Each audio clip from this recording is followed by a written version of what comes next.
the New England Air Museum, FlightSimCon 2016, and AirDailyX.net, I am finally joined by QualityWings. This is one of the top aircraft developers ever, and of course, we're all wanting to know what's going on with that 787 project. Obviously, it's going to be one of the biggest releases ever, and you guys will be millionaires, and maybe you'll just run off and buy a real one for all we know. Yeah, that's the plan. That's the plan behind all this. Yeah. Absolutely. Yeah. I hope you achieve it.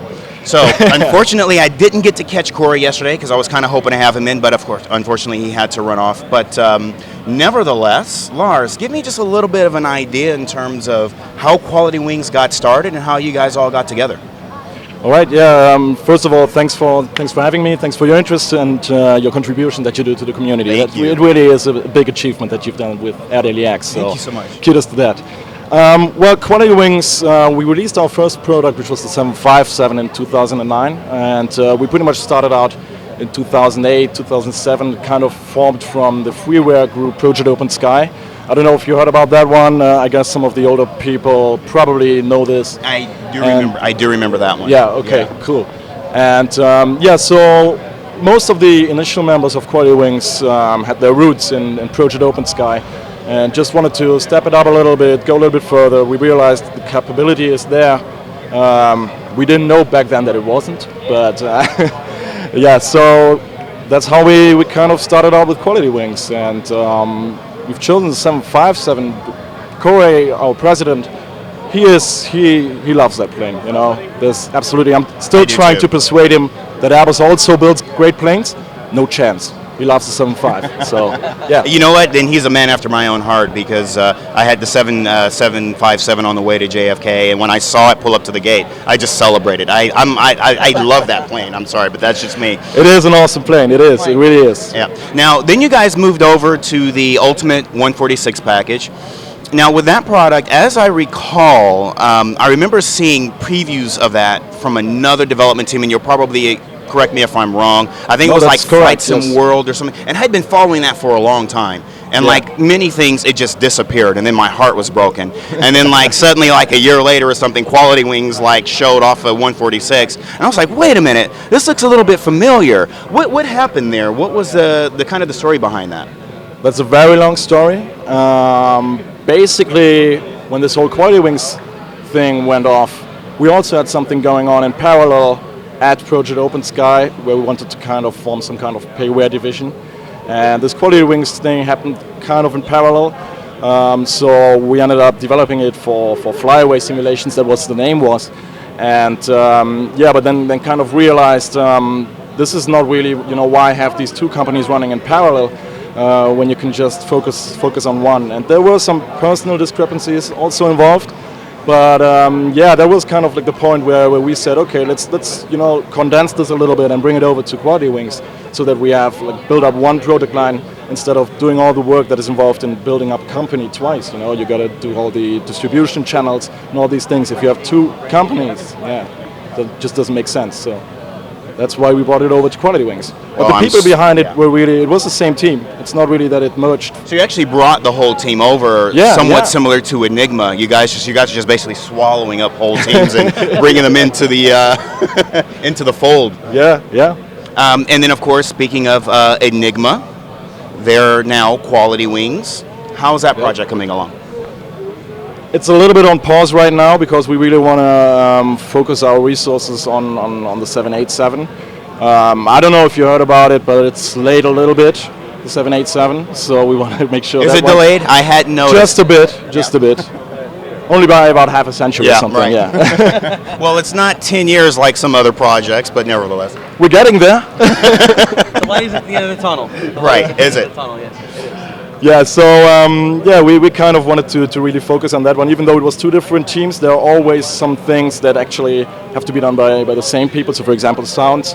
Emil does the sounds for the 787. He also is supposed to do the sounds for the 737. So while you have times where some resources are running on idle, it's still good to have everybody focusing on one project. So that's why we put that on pause for now.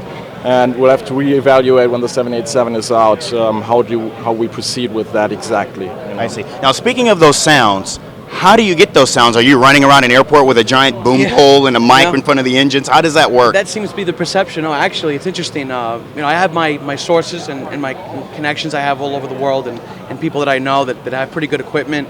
And also, sometimes you got to be pretty resourceful. You got to be able to just come up with your own stuff. Sometimes you got to, part of the whole sound design thing is really just creating your own material and working with that. And I feel like sometimes the best work we do, and some of the texture guys and what Lars does with the models and other guys do with that stuff, is when they kind of create it and replicate it as best they can. And it really comes, obviously the better material you have, the better it's going to come out.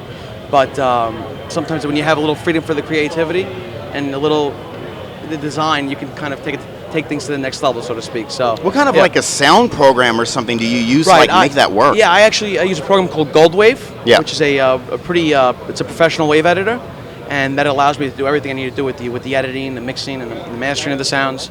I have a master recorder, like a studio master recorder, where I'll record the sounds, and I'll have like a really good quality copy, so I can go back to it. So if I mess anything up, I can always go back to my good last known copy.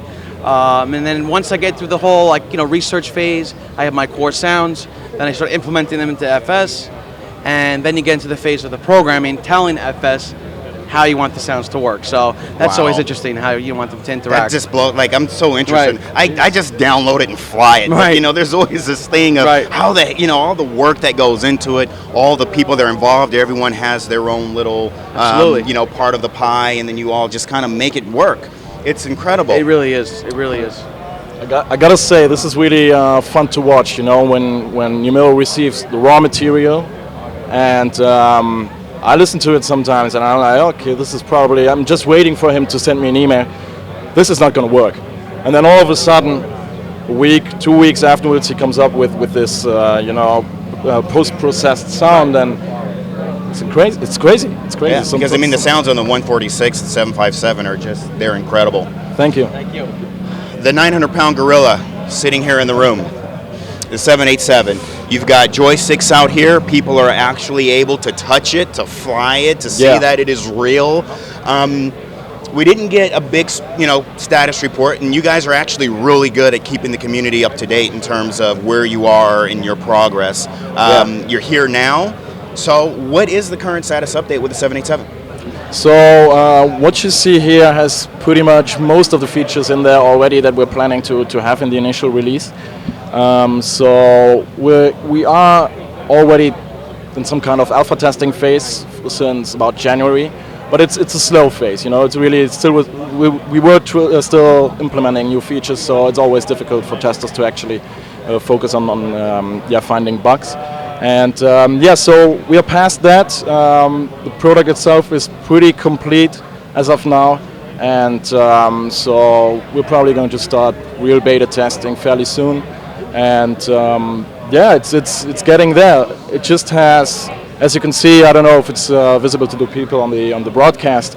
What we have here is like a terrain radar, and the airport display that is that kind of unique for the 787. And it looks incredible. And thank you. Yeah, kudos to Ernie Outs, now Gage programmer. He really went the extra mile.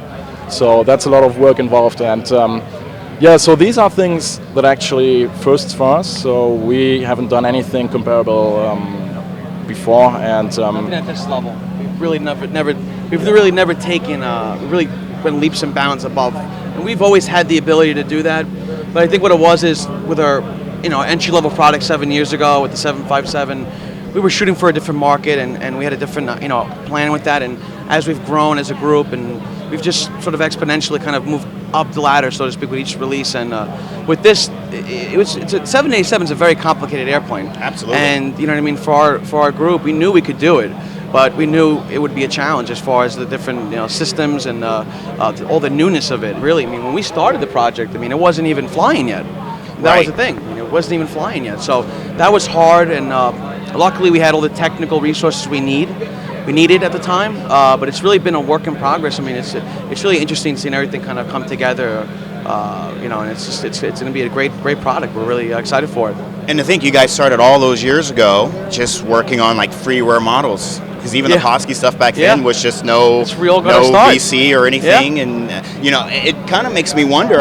Was that the true start, or what skills did you possess prior to this that kind of led you guys up to this point? Or is this just you guys had to teach yourselves and learn and research as you went along? Well, I'll speak for myself on this Yeah. one, and I'm sure Lars can relate, but a lot of us actually had some, got into freeware on our own. There's a freelance work, release stuff for free on AvSim and other websites like that. And as we grew into the community and got more involved, some of us, we got hired onto the Project OpenSky team. And, I don't think our thought process was that we would end up doing payware, but it just seemed sort of like the progression.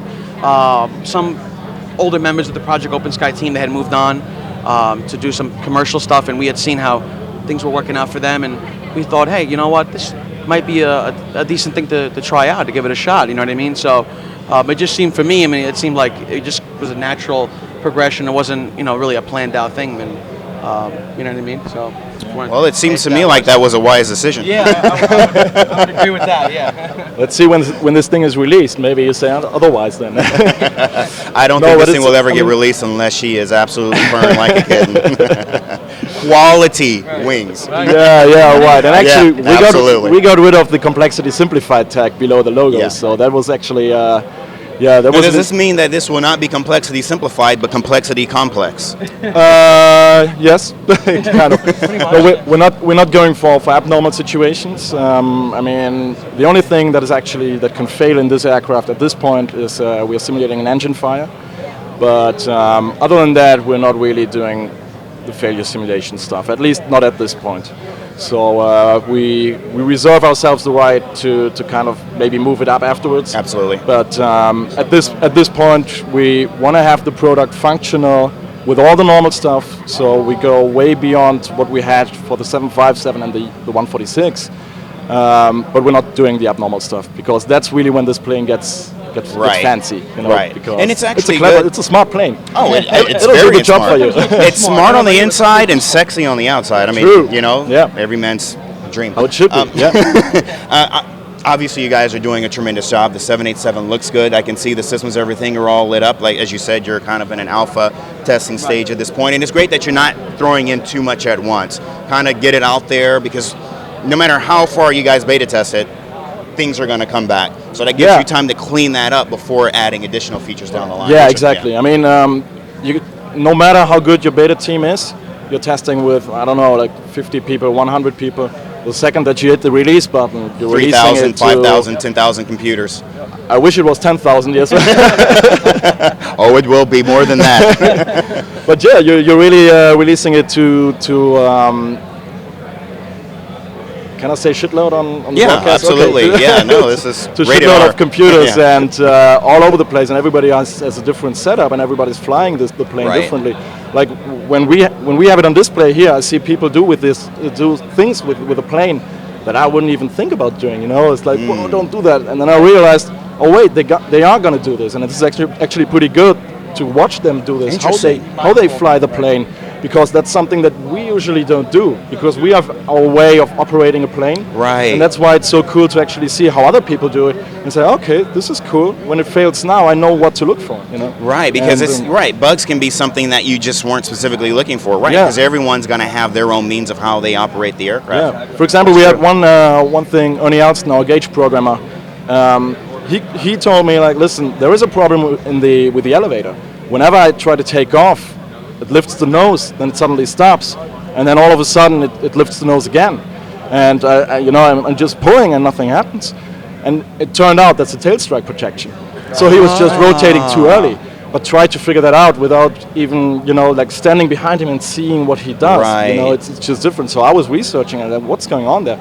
Until he shared his screen, and I'm like, okay, yeah, you're pretty slow. Yeah, I mean, quite naturally, these are not CFR 121 pilots that are flying these things. Yeah, these are just average Joes. Yeah, that's just that's why it's so interesting going to these conferences and see, okay, this is how he operates the plane. All right, yeah, cool. The big thing will be when the actual 787 pilots start giving we do have feedback. pilots on the team. Yeah, you do. So we do have feedback on that. Wonderful. And Well, you guys are doing an excellent job. Please give my regards to Corey and the rest of the team. They are all obviously doing a great job, and we look forward to getting this in our hands hopefully soon. Thank you very much Thanks, for having guys. us. Thank you. Appreciate it. All right. All right. Thank you.